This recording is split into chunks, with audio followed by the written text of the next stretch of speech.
បាទជំរាបសួរបងប្អូនបាទថ្ងៃនេះមកមើលចំការចន្ទីបាទជាការខ្ញុំ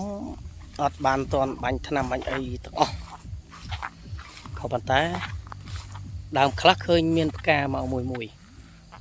ផ្កាមកមួយអត់ទឹកក្រោយនេះចាប់ផ្ដើមចូលធ្វើឲ្យបងប្អូនណាបាទដីក៏ស្ងួតបាទល្មមមិនអាចធ្វើបាន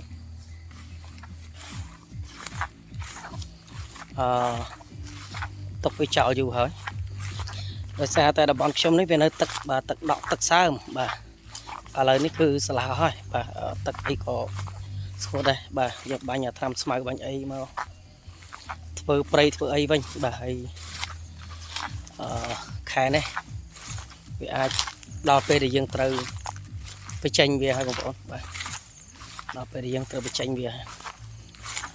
ដើមខ្លះវាមានផ្កាបាទប៉ុន្តែវានៅបងប្អូនណាបាទយើង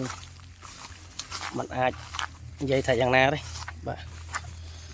នេះដើមនេះផ្កាព្រាតបាទដើមអមនេះតែផ្កាមើលកាមេរ៉ាครับផ្កាព្រាតបាទផ្កាព្រាតស្មៅខ្លាំងតើមិនធ្វើអីទេហើយបាទនេះ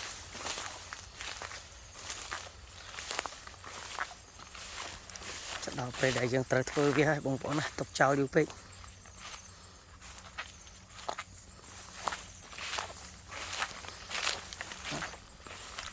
កន្លែងខ្លះបង្កើតទៅជាព្រួយទៅជាផ្កា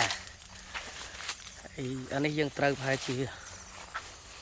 ជំរុះវាចោលមួយជើងទៅដើមធំខាងនេះដើមទូចនោះផ្កាច្រើនតែផ្កាខាងនេះបែបមិននៅទេយើងអត់ថែវា